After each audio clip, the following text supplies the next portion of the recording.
Okay, so let's continue where we left last time. So we were doing kinematics of a special Cosserat rod.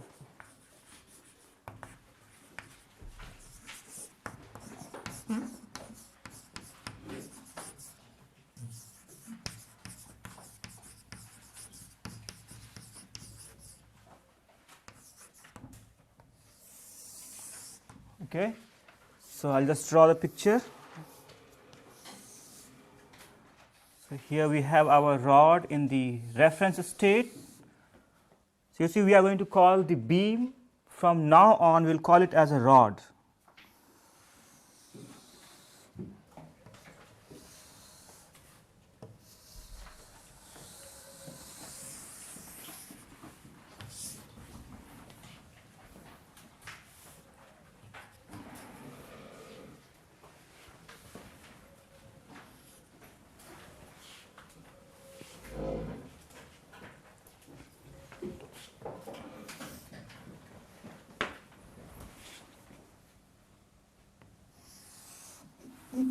So if I travel a distance s along E3 axis, I find a cross section over here, a planar cross section, and that would have gotten mapped somewhere over here.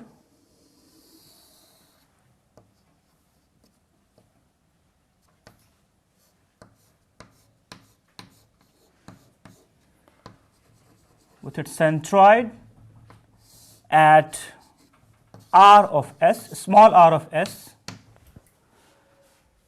and then we also had the two directors in the plane of the cross section, d1 of s and d2 of s. Okay, so the kinematic variables are small r of s and the two directors.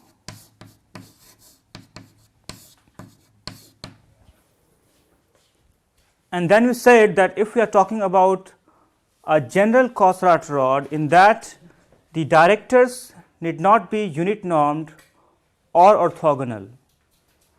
So, and that was allowing the cross section to stretch in certain directions, or allowing the what is called cross sectional shearing. So if I have to just draw that again, here is your cross section, that's your E1 and E2, and that gets mapped to some elliptical cross section with D1 and D2, and they need not be perpendicular. So I'll just redraw one of them to emphasize that they are not perpendicular.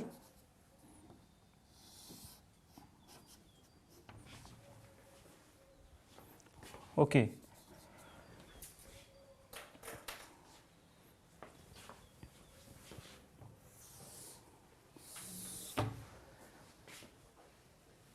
And then we also thought about a third one, d3, but this is not an independent variable. d3 of s is chosen in such a way that it is perpendicular to d1 and d2. So it is not independent. Not independent. So but it turns out to be a convenient vector, because it is perpendicular to the cross section and it defines the cross section normal. So it is not independent, but defines cross section normal.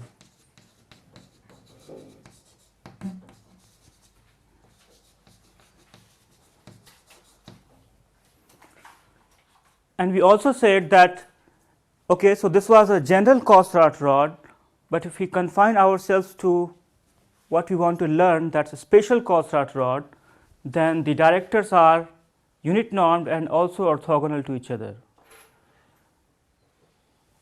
Okay. So what that means is that now your D1, D2, D3, so for a special Cosserat rod, for a special Cosserat rod,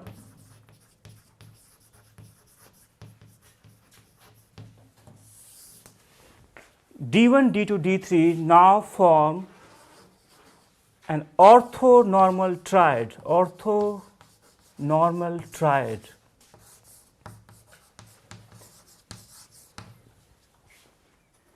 Okay.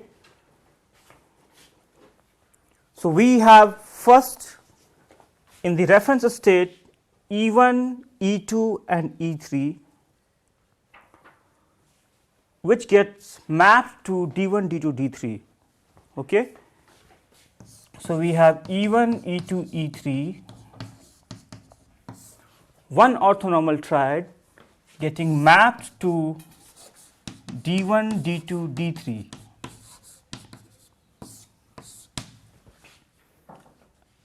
And since they are two orthonormal triads, it can always be achieved using a rotation tensor. All right. So what that means is that your d I of s is then simply that rotation tensor r of s times ei. Okay.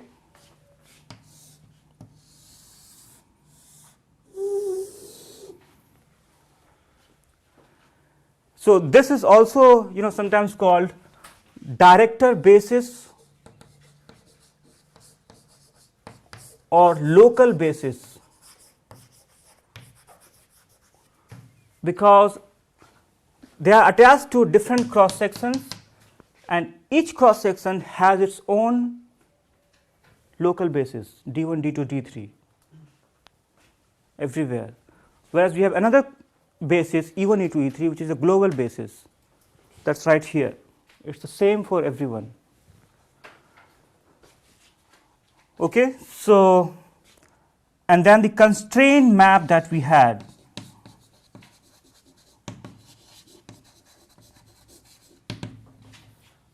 was f of x1, x2, x3, that's equal to, and x3 was equal to s small r of s plus x alpha d alpha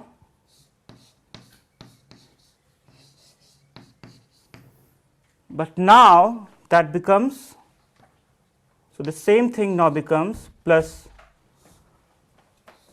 r times x alpha e alpha.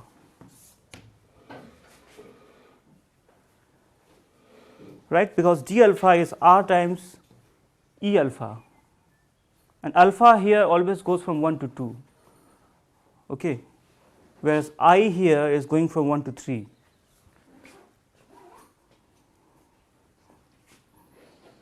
So that's my constraint map now for the special Cosserat rod, and you see what this is telling us. Here we have the first part which takes any cross section. So we have a cross section at S, it takes that cross section and just translates it by that r of little r of S. Once the cross section has translated, then you rotate it by big R, right, because you see what you have within here is just the cross sectional coordinates. So this part does the job of rotating a cross section, whereas this part does the job of translating the cross section. So every cross sections are just getting translated and rotated. And of course, if you just look at this map, then the cross sections are rigid. Cross sections are not deforming. So that's why it's called a constrained map.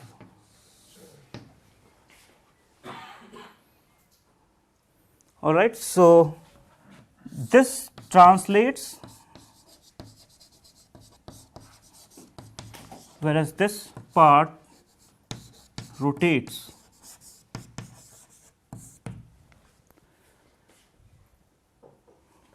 Okay.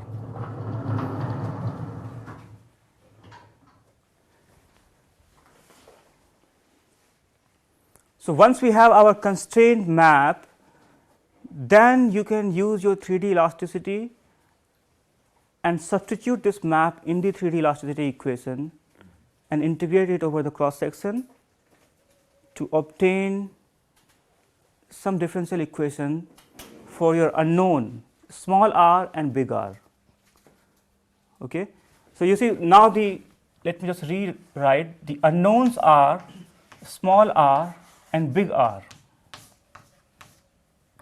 So these become your kinematic variables for the special Cosserat rod. So our goal would be to get equations solving which we can find small r and big R. Okay. And let me make a slight departure here from this kinematics.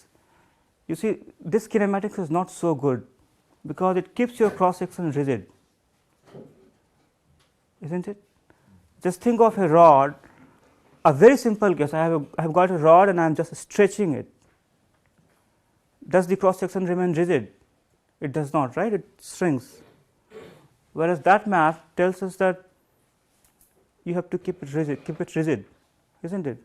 So this map is in a way stiffening your system. So the results that you will get would be, of course, not so good. So there is another way to look at this theory, which is that we don't think of this map now, but all that we think of is the two unknown variables, small r and big R. So what we now think of is that we have got a deformed rod and the center line is given by small r of s. So the center line is given by small r of s, and then we let the cross section deform just as it would be doing. So what would happen is that the cross section did not remain normal. Sorry, cross section did not remain planar. It's possible, right? For example, you know, when you shear a rod, shear a beam, the cross section gets warped. The plane section does not remain planar. And of course, in the simple case of extension, the cross section shrinks. So cross sections are deforming, they are not rigid. So let's allow the cross section to get warped.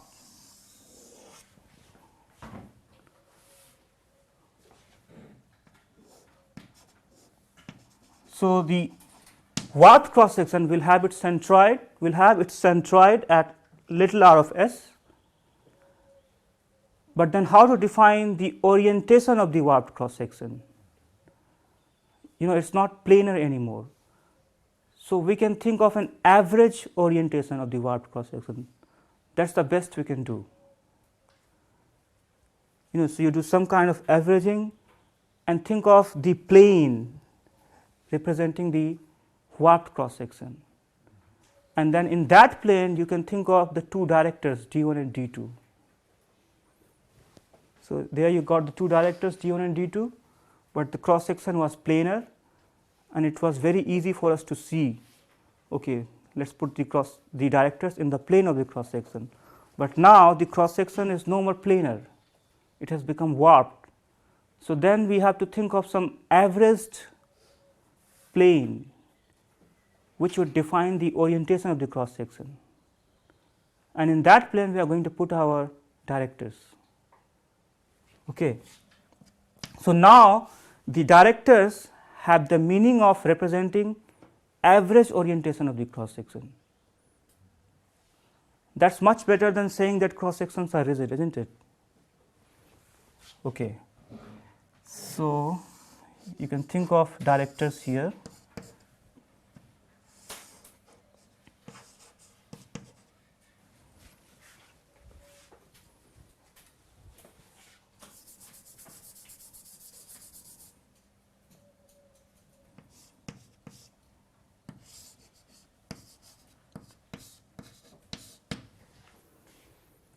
And again, the purpose of the director is just to define the orientation of the cross section. So we just want it to be unit normed and two perpendicular vectors. So we then have a rotation tensor di again equal to the rotation tensor big R of S times EI. So di is a function of S. All right.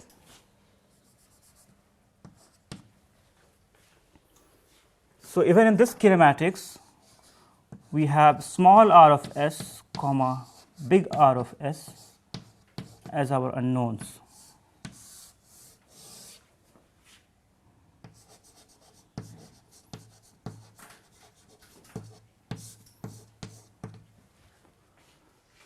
So we don't subscribe to that kinematics anymore.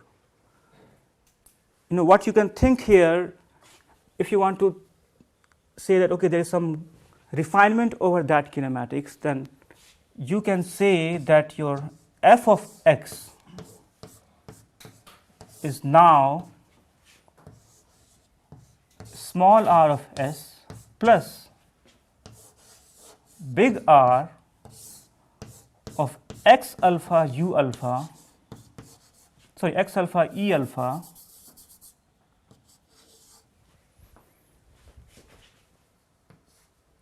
plus an extra thing, some u,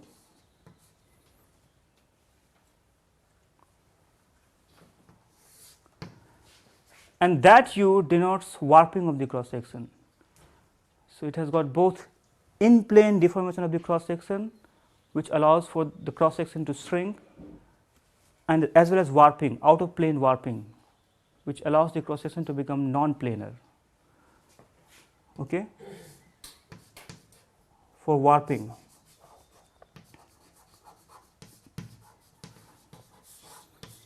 But this is not an independent variable. So this is not an independent variable.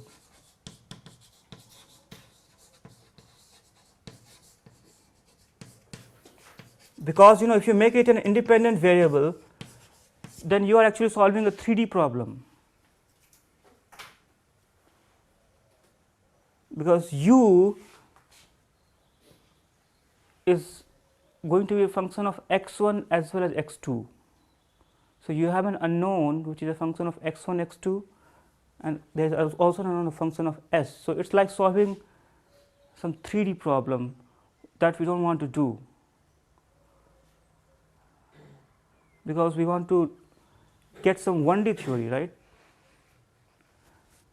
So this is not an independent variable, but so it depends on some local quantity, depends on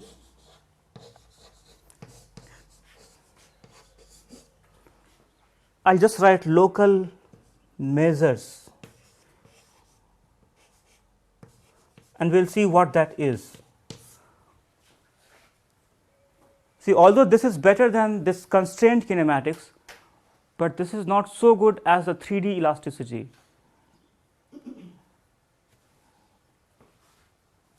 Because if it becomes as good as the 3D elasticity, then we must be solving a partial differential equation, but we are not doing that. Okay, this might create some confusion, but just think that we are going to think of the theory in which we are also allowing the cross section to warp, but the warping is not completely independent. It's not an independent variable. It's going to depend on So, warping of a cross section at S. So, for example, we have a cross section here, and since it is warping, so the warping of the cross section at S is going to depend on some local measures here. Similarly, warping a cross section over here will depend on some local quantities over here. So, it is not an independent variable. So, again the unknowns that we want to solve for are only your little r and big R.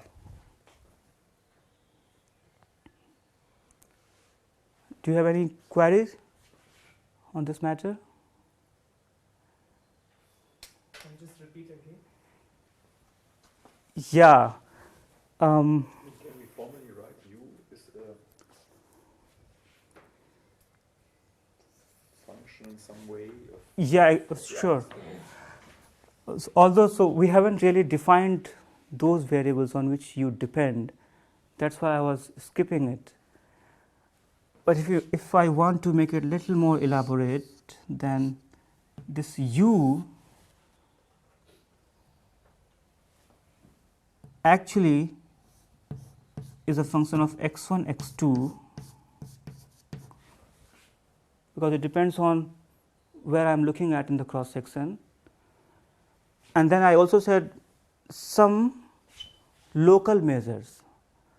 So, those local measures will actually be the strains in this theory. You know, the local bending, local twist, local stretch of the rod, local shear of the rod. So, we haven't defined those variables.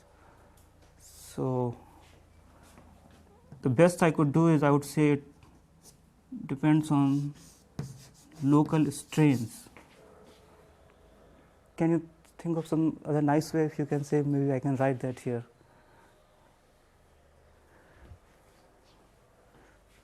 in a sense it's a function of R. It's a function of? Functional of R. Well, not a function of it. It depends on the gradients of the R. No? Yes, it depends on the local gradient. Yes, it's okay. So I think that's something you're familiar with. So it depends on the local gradient of small r and capital R. And local gradients will define your strains.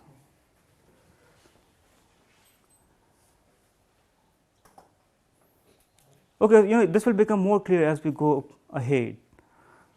For now, we just think that we again have these two unknowns, and we are not restricting to that rigid kinematics. Okay.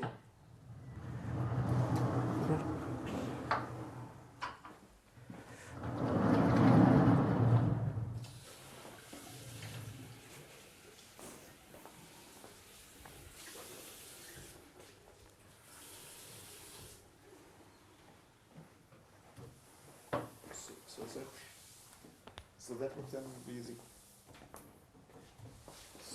the terminology, just the special case you would reserve for the restricted kinematics. Yes. And when you include the U, you would call that the... No. This is still a special Cosserat rod. In the general Cosserat rod, we would also have that U, but then it's going to depend on little r as well as the two directors D1, D2, which are not unit normed. So it's like we are going to include, so U is the extra displacement of the cross section, right? So for the general Cosserat rod, we had that constrained kinematics, little r of s plus x alpha d alpha, where d alpha were not unit normed, right? So on top of that, we have that U.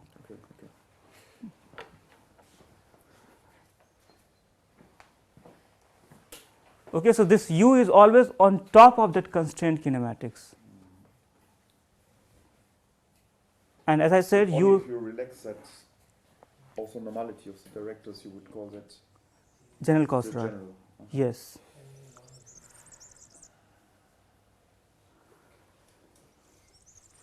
Okay, let's also talk about this rotation tensor. That's not so easy. So rotation in 3 dimensions.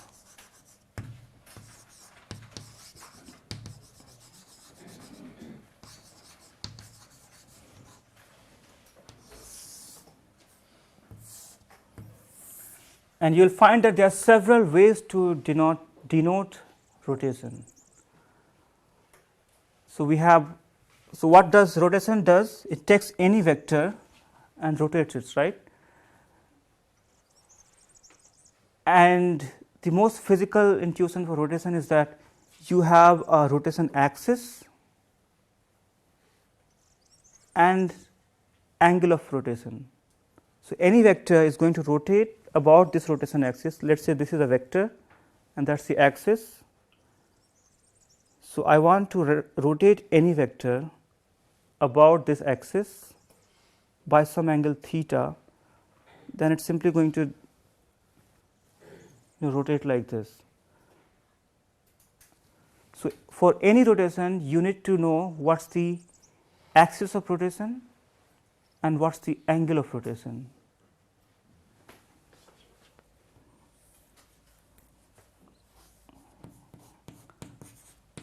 Axis of rotation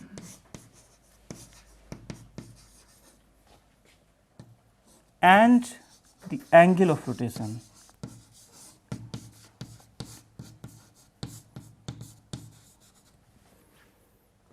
So if I have a rotation axis, let's say, which is given by a unit vector A for axis of rotation, and it's a unit vector because I just want to get the direction of the axis.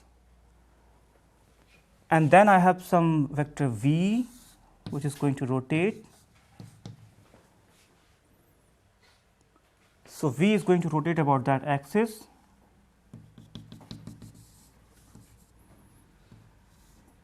By some angle theta. And when this rotation happens,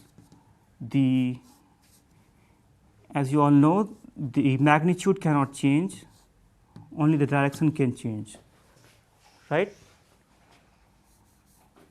So that's your V rotated. So theta is your angle of rotation. So axis of rotation being given by A and angle of rotation being given by theta. So you can always find these two corresponding to any rotation. Not just that, let's say you have 5 successive rotations, one rotation about A1 axis by an angle theta 1, then you do another rotation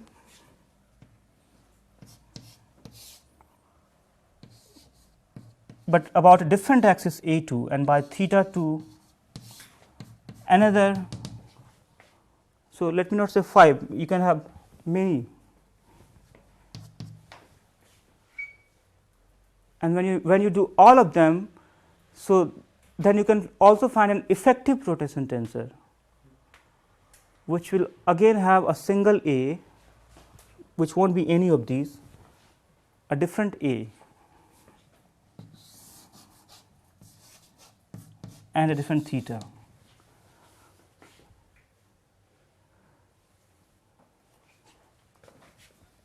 So you have a rotation R1, then you do another rotation R2, then you do another rotation R3, you can keep on doing it.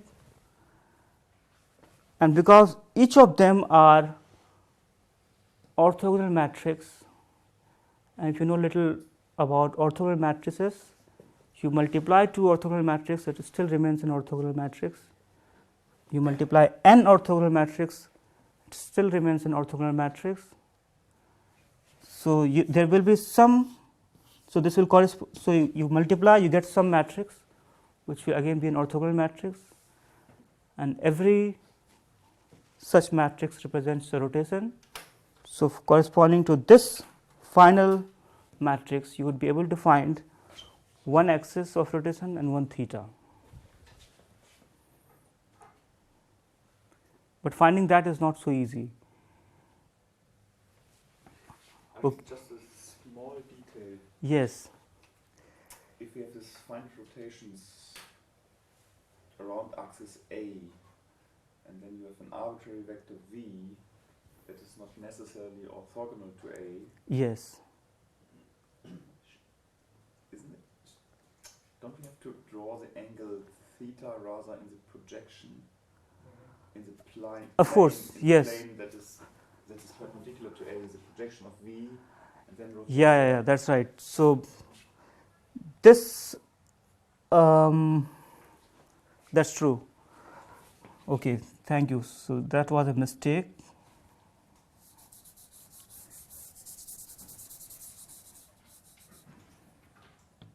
So let me project it.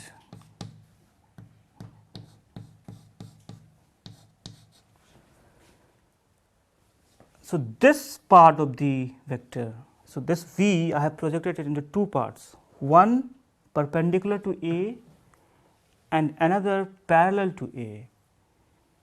And when you rotate, the parallel part does not rotate, right? But the perpendicular part is the one which is going to rotate. So the perpendicular part, so let me use different color.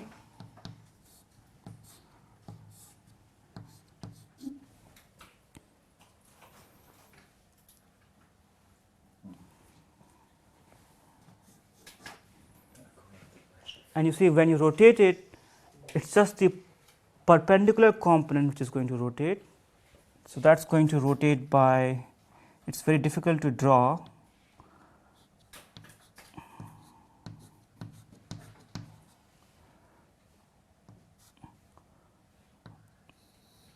By the angle theta corresponding to the rotation, and then you have the perpendicular component. Of course, that's not going to rotate, so it remains as it is.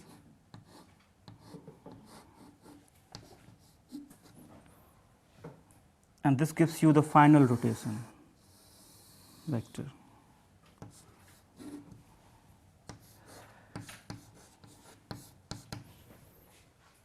And these two will still be perpendicular.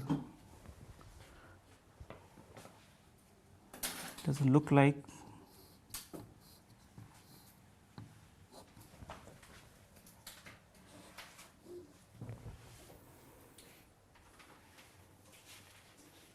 It's really difficult to see it, isn't it? Okay, so any vector, you have got v, that white line v, you resolve it into two components. One is perpendicular to this axis and the another one parallel to the axis. And if the rotation has to be done by an angle theta, then the perpendicular part first rotates by theta, and then you get that vector, and you just add to it the parallel component, because that does not change when you rotate. And once you add these two, you get the final rotated vector.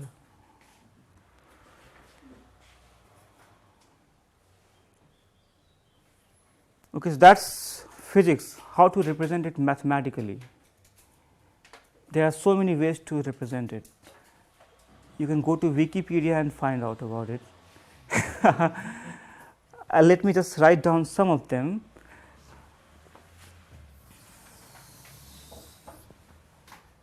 So there is one which is called axis angle representation.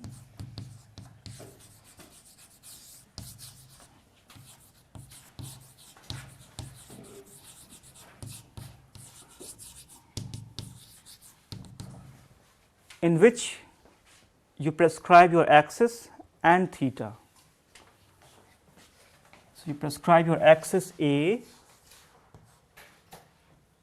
which would be, in some coordinate system A1, A2, A3.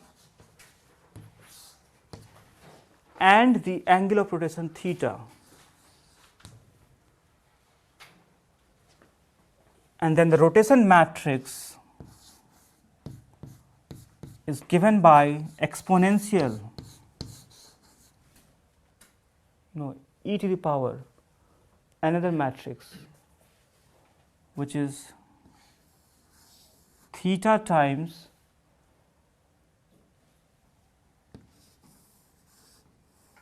skew symmetric matrix formed by this vector A. See, this is a matrix with two tildes, whereas this is a vector with a single tilde.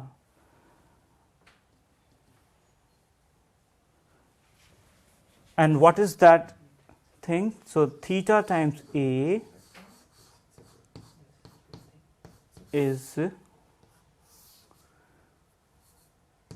simply theta multiplied by this matrix, which you can write in terms of the components of the vector A, and that's going to be minus A3, A3, A2.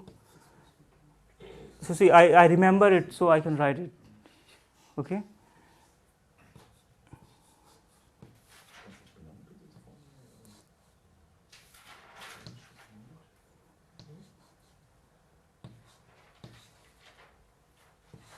So this is a skew symmetric matrix. So this is an skew symmetric matrix. So you got a minus sign here.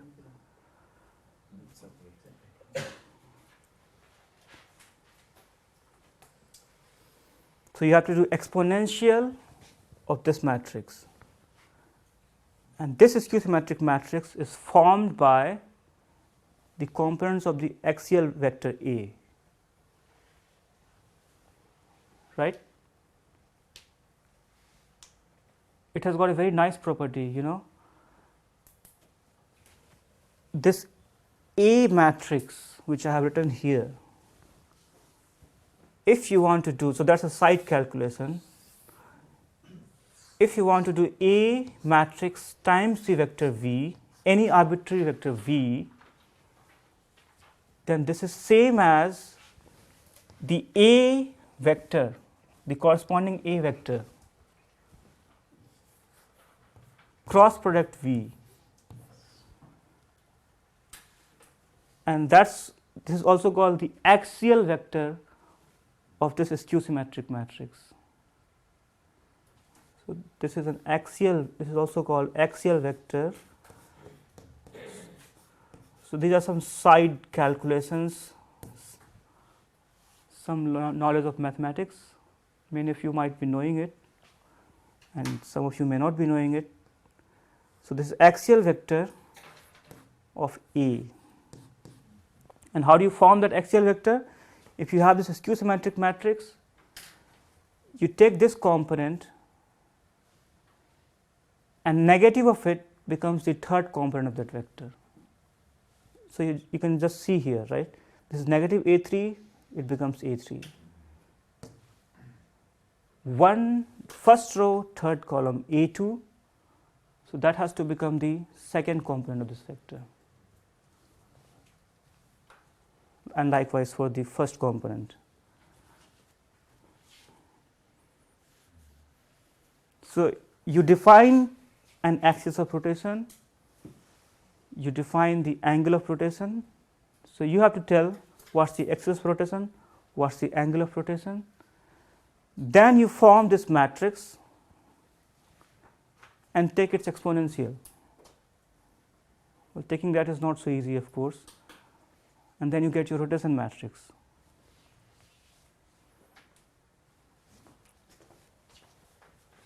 So that's called axis angle representation.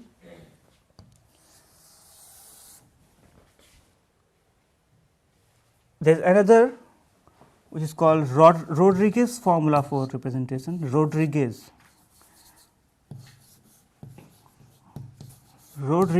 rotation formula.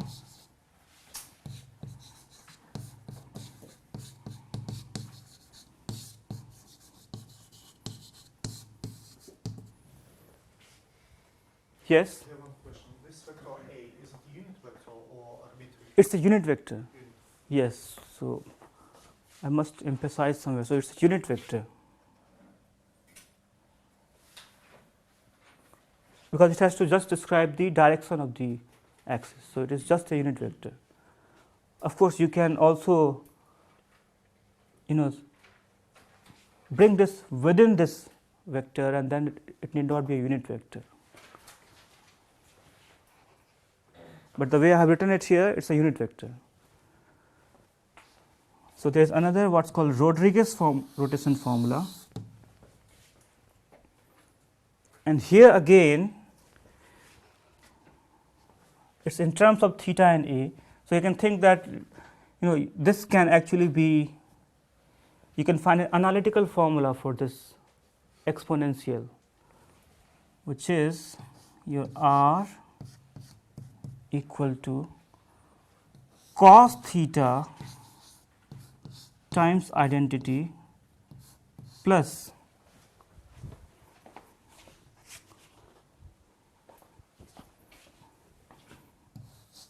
sin theta times that A matrix that you see over there plus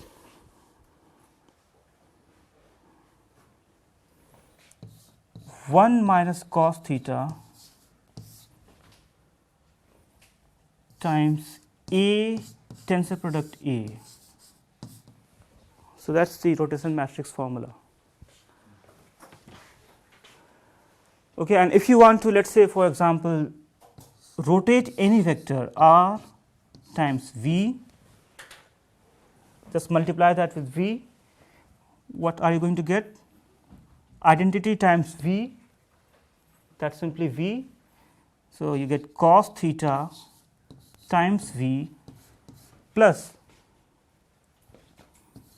sin theta into A multiplied by v. But you see that A is a skew symmetric matrix and A times v is same as A cross v. So this becomes A cross v plus final one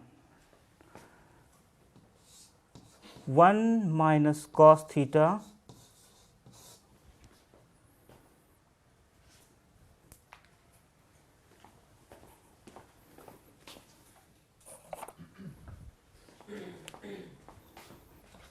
of A dot v times A.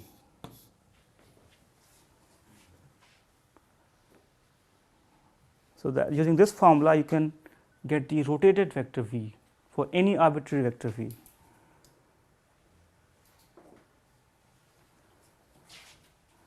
And there is another one, a very famous quaternions.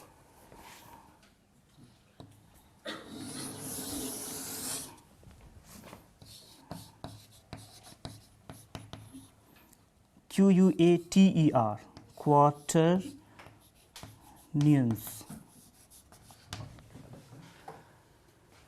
So it has got 4 components q0, q1, q2, q3,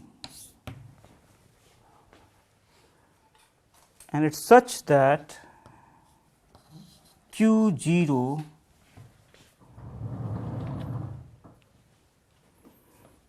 is equal to cosine of theta by 2 and q1, q2, q3, if you could write it in a vector q1, q2, q3, and that's equal to sine theta by 2 times this vector A. And again A is a unit vector. And once you get your quaternions, so first of all you have to know axis and the angle of rotation. From axis and angle of rotation you get your q0, q1, q2, q3. Once you get that, then there is a formula for rotation matrix.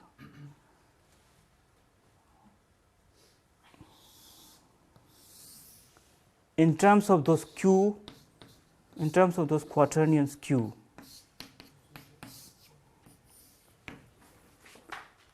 And the nice thing about this formula is that this is polynomial. So, it is a polynomial in q. So, I do not have that formula with me now.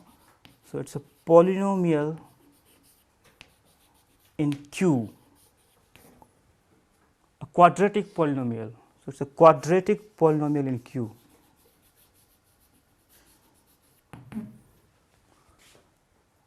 Whereas, if you look at these formulas, these are, these are transcendental functions, trigonometric functions in theta, whereas this is polynomial in quaternions. So, it turns out, if you want to solve it numerically, this is much easier representation than that one, because it has got severe nonlinearity, whereas this is only polynomial of quadratic type. Okay. And then, if you want to know, all of you know, I think, the rotation matrix corresponding to rotation about E3 axis. Do you know that? Maybe I can write there. So, rotation about E3 axis. So, this is just an example of these formulas.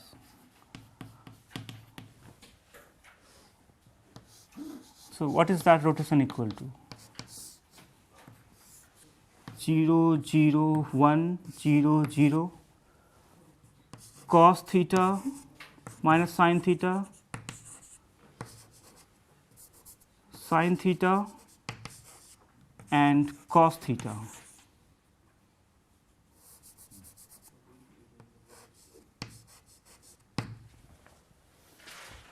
Right? What's the axis of rotation over there?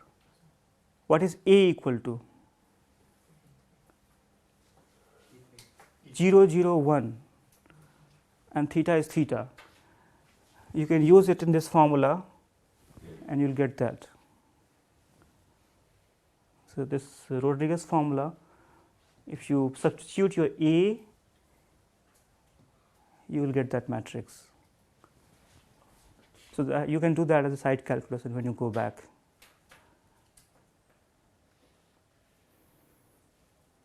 Okay.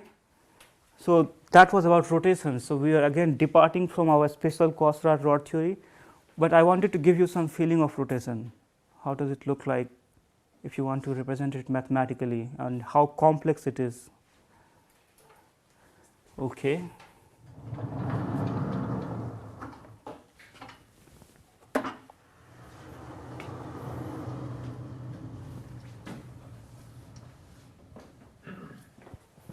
Do we need Yes. later also the updates of these representations? If you have two successive Yes. rotations, then there are special relations how the quaternions, for instance, update, Exactly. Yes. or in the Rodriguez formula how Right. the parameters update. This we might need later. Yes. For numerical calculations, of course. For the iterations. Yes. For the iterations. Yeah. Sorry, could you just explain again what you considered the benefits of the quaternion formula to be? Yeah, of course. See, so there are two ways to represent rotation. One is in terms of theta, Yeah. what's called axis angle representation. So you have theta 1, theta 2, theta 3, theta 3. So see, you have theta and axis of rotation A, right? And axis of rotation is a unit vector. If you think of theta into A as a single vector, you can say that it's theta 1, theta 2, theta 3. So that's one way to represent rotation in terms of those three variables theta 1, theta 2, theta 3. And you see that in terms of those three variables, the rotation matrix formula has got sine and cosine, right? It's an exponential mapping. And there is another way to write rotations, that's in terms of quaternions. So if you think of quaternions as independent unknowns and I then write my rotation matrix, then what you see is that it's a quadratic polynomial in Q. It's a polynomial, whereas those are sines and cosines, and it is difficult to deal with sines and cosines than with polynomials. But, I mean, Q is still expressed in terms of sines and cosines. Sorry? But We still have analytical expression, of course, but for a computer, how does it find sines and cosines? Yeah. Right? Yeah. So that's not so easy for a computer to find sines and cosines. Also, if you have a nonlinear equation, you have to linearize it. So when you linearize, the quadratic polynomials becomes linear polynomials, whereas those ones are still sines and cosines. So One should maybe mention that in the quaternionian representation, there's also this constraint. Of course, that yes, Q naught squared plus plus Q1 Q1 squared and so on is equal to become 1. Yes. So instead of having to deal with the sine and cosine, you have to deal with something that has a constraint. And it's an algebraic polynomial type constraint. It's not such a bad constraint. And even the representation is also polynomial.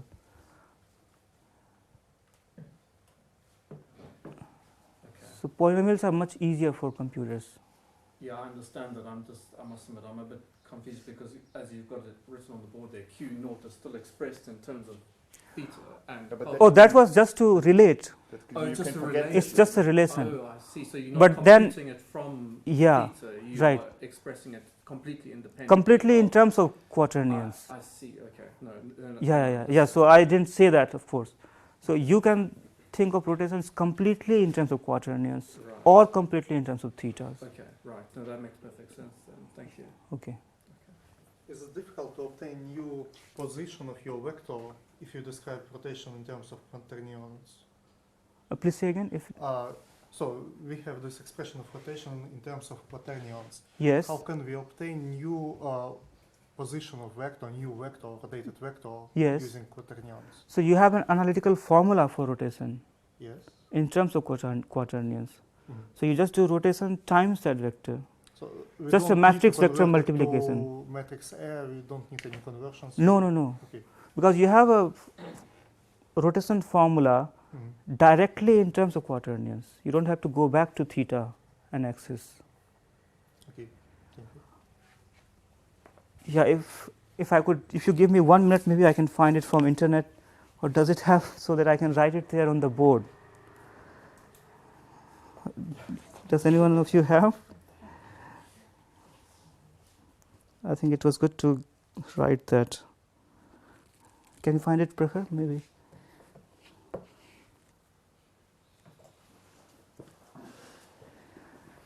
It's basically a quadratic polynomial in terms of Q. Okay, maybe please find it and I'll write it there and I can proceed in the meantime. Okay, so that was about rotations. Then we get back to our special Cosserat rods. And what we see is that we have unknowns small r of s and capital R of s. So our first goal is to get the equations solving which we can get our unknowns small r and capital R. Okay, so here is my deformed rod.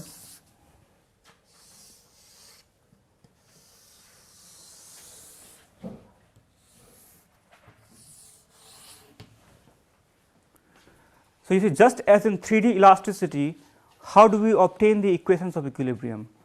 We take an arbitrary volume of the body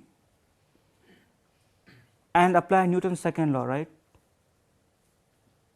We say that net external force acting on the body is equal to rate of change of linear momentum of that arbitrary volume, and then we shrink that volume to 0 and get the partial differential equation, field equation of elasticity. Likewise, here also we have this rod, and what we are going to do is we will take a arbitrary section of this rod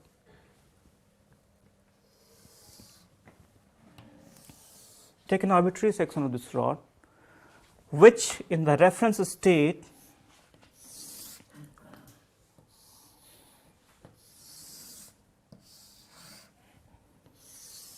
the sections would be present at, let's say, S1 and S2. So that's S1 and this is S2. And you see here it is planar, but over here the cross section has warped, so it's not planar.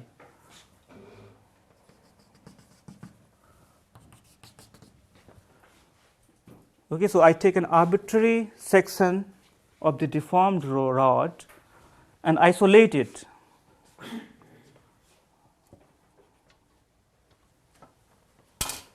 So I'm going to erase it.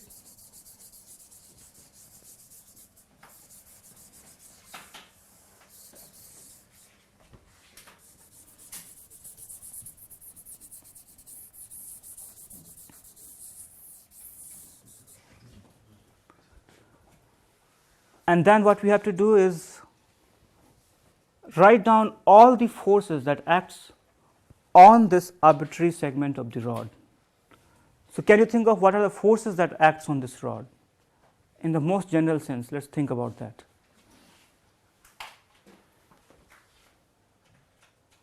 If this were a 3D continua, what would be acting on this segment?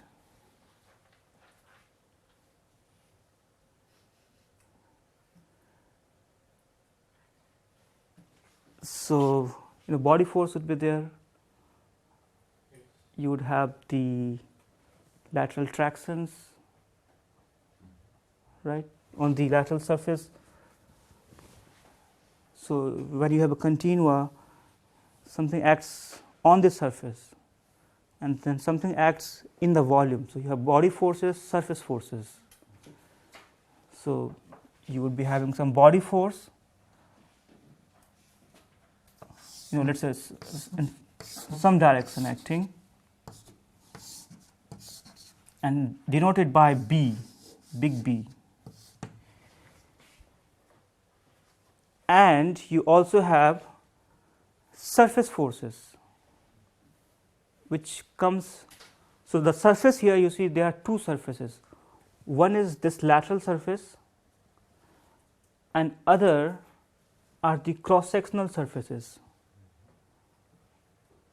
The cross-sectional surface is the internal surface, which you found out because you cut the body, whereas the lateral surfaces are the external surfaces of the whole body, on which you could apply something externally.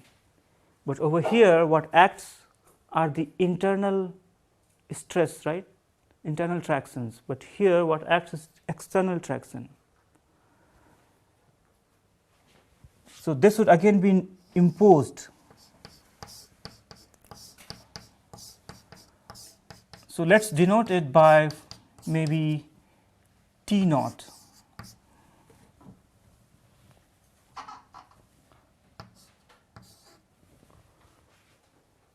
Or let's just say T. T is for traction. Maybe I can say T external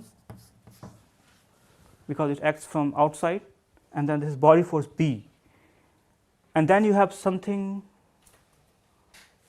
on these internal surfaces. Over here, for example, you will have the tractions that you will have will be first Piola Kirchhoff P times the normal M, or let's say N, times D capital S.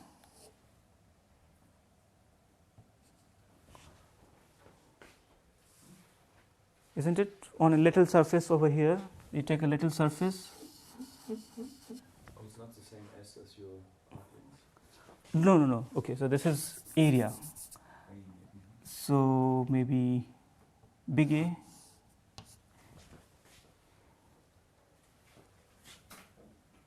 And you see this surface, what was its normal in the reference state? That's E3. So that's actually E3, right? but it's a Lagrangian description. So it's E3, PE3 dA.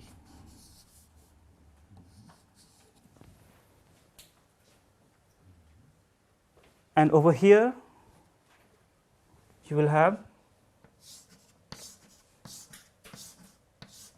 negative PE3 dA, because the cross section normal here is negative E3. So negative PE3 dA. So now let's write down the total forces. Let's integrate it. So the body force, you could write it as a volume integral. So body force. So let's first do the integration of external forces. Body force plus external traction.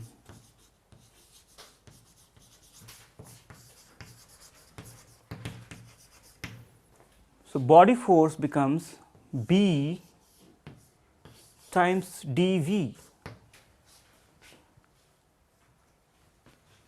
and the external traction is then just over the lateral surface, over the lateral surface.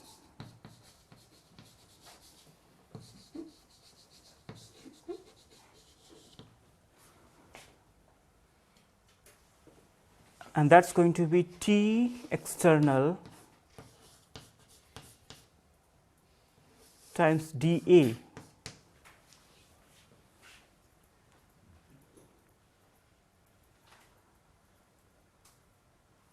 Okay.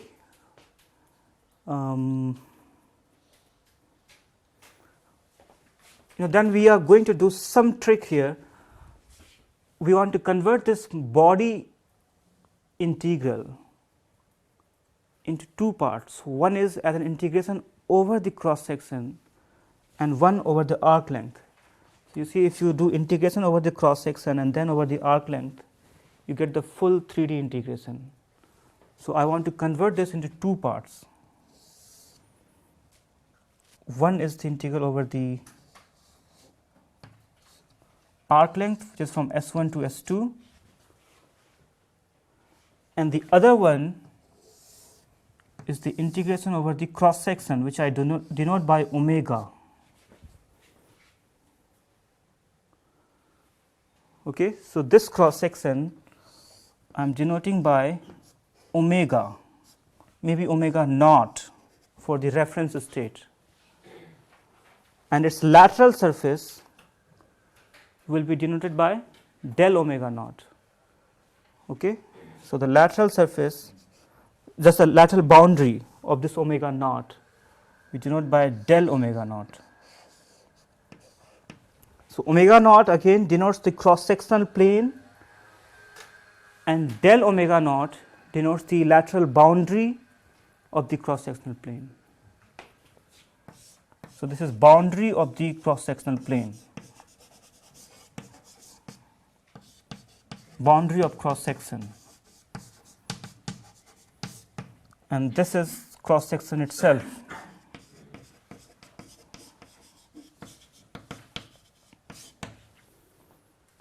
So this then becomes ds times b dA, isn't it? And this one would become an integration from S1 to S2 of ds times del omega naught T external d dl. No, it's just over the lateral boundary dl. And then we could write this as an integration from S1 to S2 of ds times double integral omega naught of b dA plus del omega naught T external dl.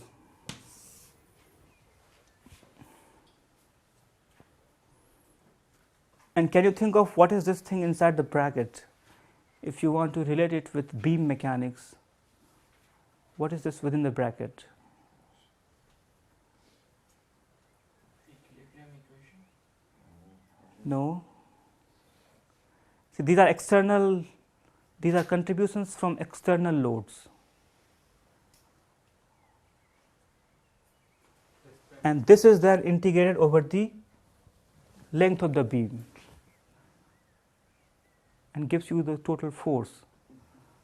So what is that?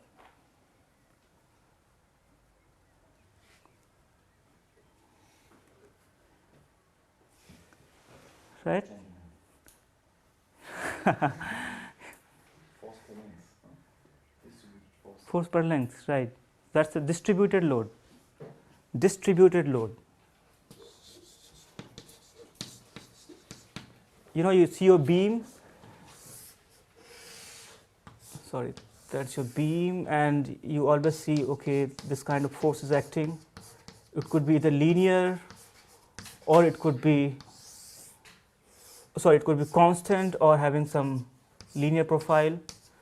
So this distributed load, the origin of this are these two, body force and lateral traction. It's due to this that you get the distributed loads.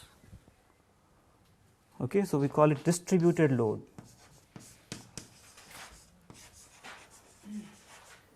And this is force per unit undeformed length, force per unit undeformed length. And as you see here, it can have any direction. It need not be just vertical, because it depends on how the body force is acting and how you are applying the traction. And we will call this quantity as some n hat. So this is n hat of S times ds. So n hat is your body force per unit, sorry, it's your distributed load. So what you see here, that's your n hat, but the direction could be arbitrary now. Okay.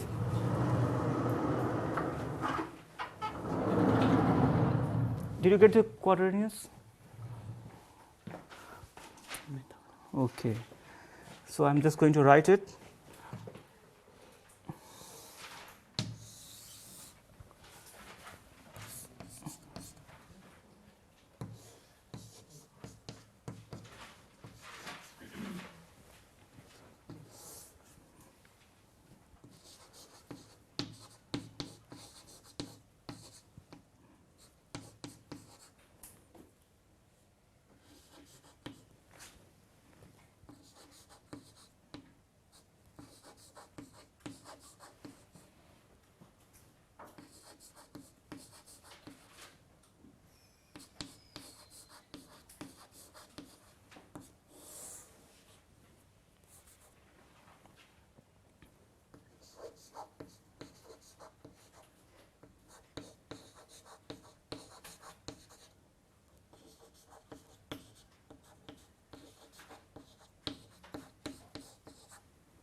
Okay.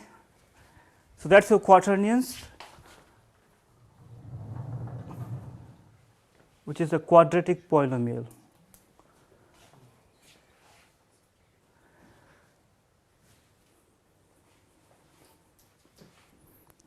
All right, so please erase this.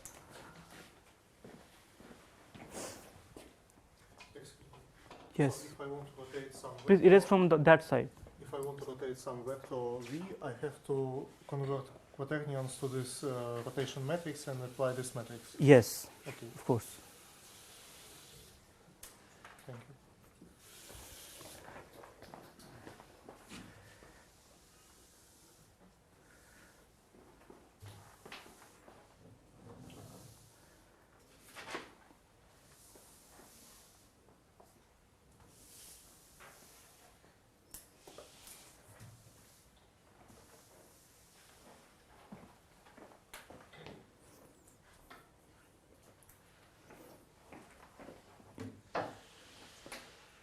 No, please complete this. Okay, please continue.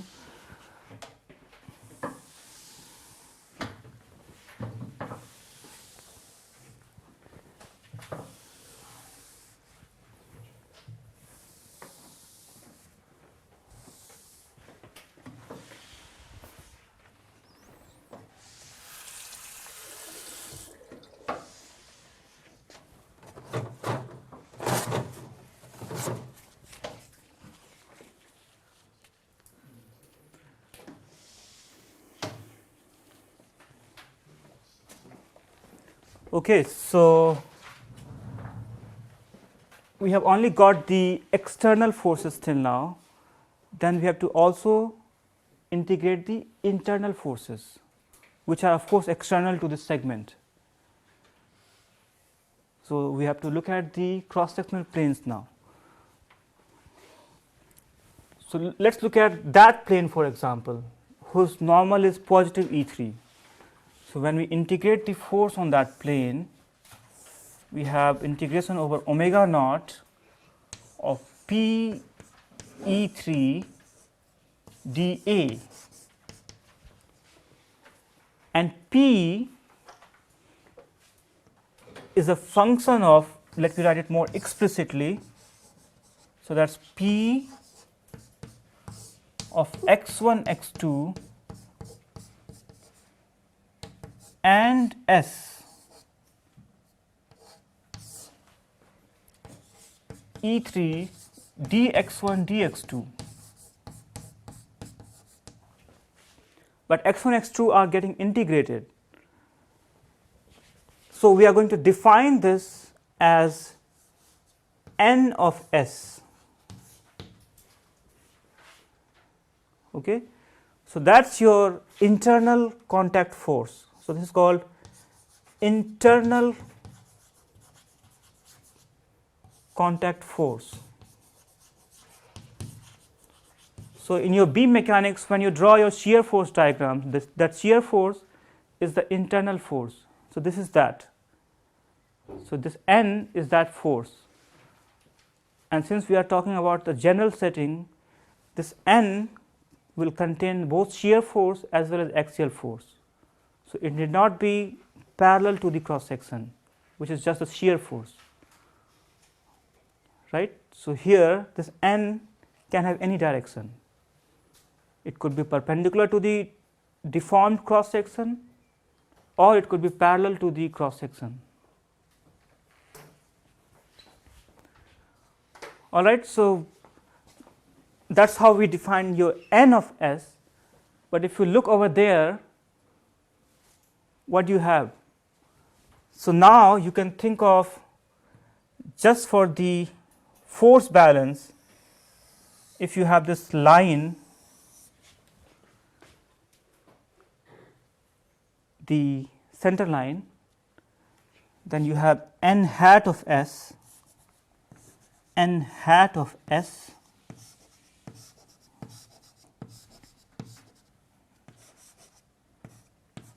which is the distributed load, as well as at this end what you have is n of S2. This integration at S equal to S2, whereas over here what you have is negative n of S1. Why does it get a negative sign? Because when you integrate that,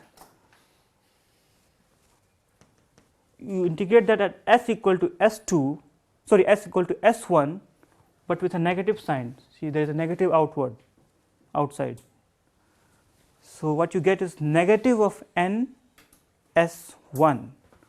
So, the contact forces are defined in such a way that when you cut a cross section or you cut a beam, then you have to look at the cross section whose normal is along positive E3, and the force on that cross section is your n of S. And since this part is a cross section whose normal is negative E3, therefore, the force on that cross section is negative n of S1. Okay. So, what you see here, as far as forces are concerned, we have what is called moved the body forces as well as the lateral tractions to the center line, right, and you have n hat of S and then n of S2, negative n of S1. When you do that, you will also get what is called distributed couple. So, I am just going to draw it here for completeness, but we will not need it now, and I will also show you how to get that. So, you also get what is called distributed couple.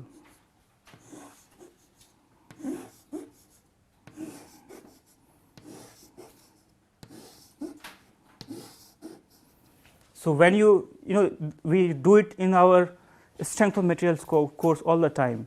You have force acting at a point, you want to move it somewhere else, the force goes as it is, but a moment also comes, right. So, same as there, the tractions are acting on the lateral surface. When you move it to the center line, you will get an extra couple also. Same thing for the body force is acting everywhere in the body. When you move them to the center line, you also get a couple. So, that is what is happening here. You have n hat of S, the distributed load, and m hat of S, which is the distributed couple. I will show you how does that come. And then at the ends you have n of S2 and also m of S2, because when you move your PE3, the tractions on the cross sectional plane to the centroid, you get resultant force as well as resultant couple, resultant moment. So, that is your like your bending moment that you draw in your strength of materials course. And similarly, over here you are going to have negative m of S1. Okay, let us forget about the dynamics, let us just do statics. Then we have all the forces written here on that segment. So, the next thing to do is add them together and say that it is equal to 0, because it has to remain in equilibrium. So, when we do that, we have integration from S1 to S2 of n hat of S ds plus n of S2 minus n of S1. So, that is the total force, and that has to be equal to 0. So, now I am going to do some trick. I will say this is same as this, plus n hat of S plus dn by ds at S.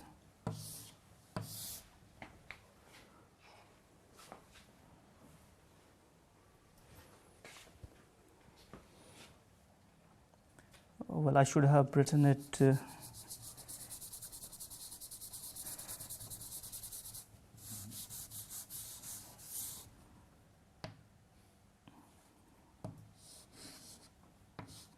Maybe n prime, prime is standing for dn by ds, d by ds, n prime of s ds, that's equal to 0. Can I do that?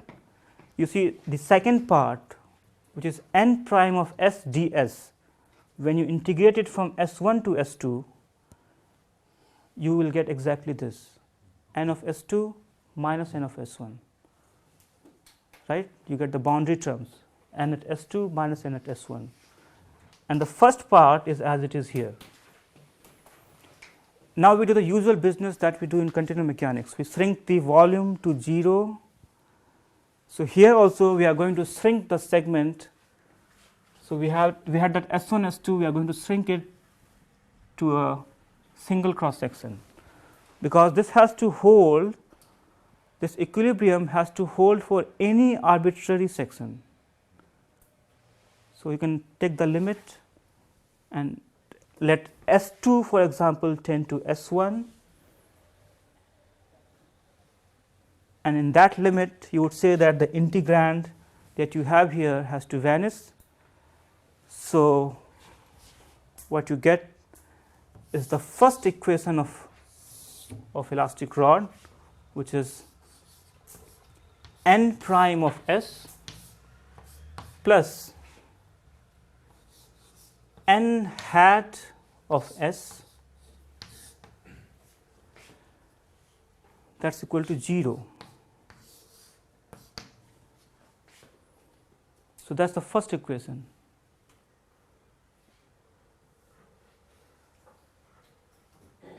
Okay.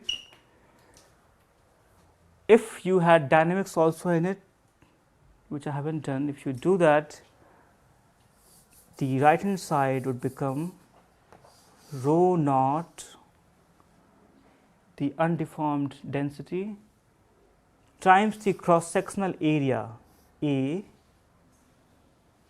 into small r of s double dot.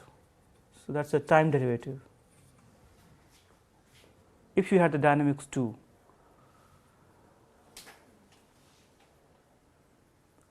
Okay.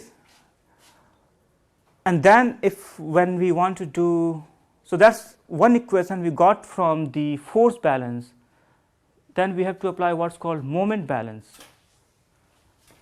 Okay, I have about 5 minutes left with me, but I don't think I'll be able to complete that. Are you guys, do you guys have some more time? Any one of you has to go? You have to go?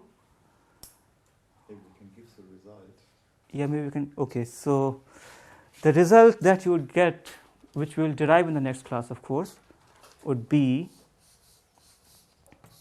m prime of s plus r prime, small r prime, cross n.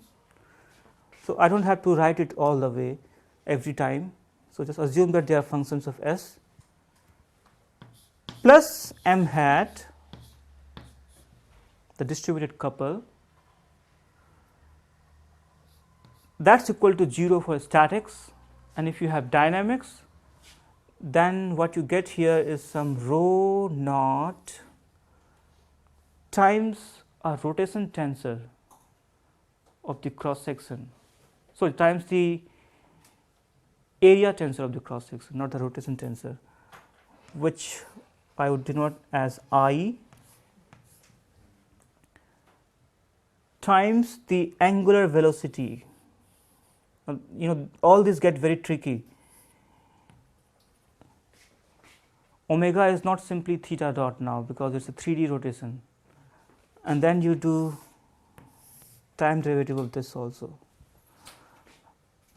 And why do I have I inside? Because I is also changing. As the cross section rotates, I is some r times I naught times r transpose. So this I So we'll do that. I think we won't do dynamics, but of course statics. R I naught R transpose. Whereas R is your usual unknown, small r and little and big R, rotation tensor big R. I naught is the moment of area tensor of the cross section, and so this I, because the cross section is rotating, therefore its moment of area tensor also changes, and this is the angular velocity of the cross section. Okay, so this does not come with dot, it's already an angular velocity, and then you take the time derivative of the whole thing.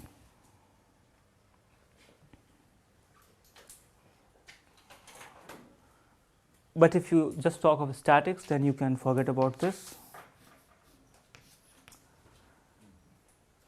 and you would have the left hand side. All right, so we are going to derive this, of course, in the next class, and we'll see what's the origin of this m hat. Okay, so see you next week.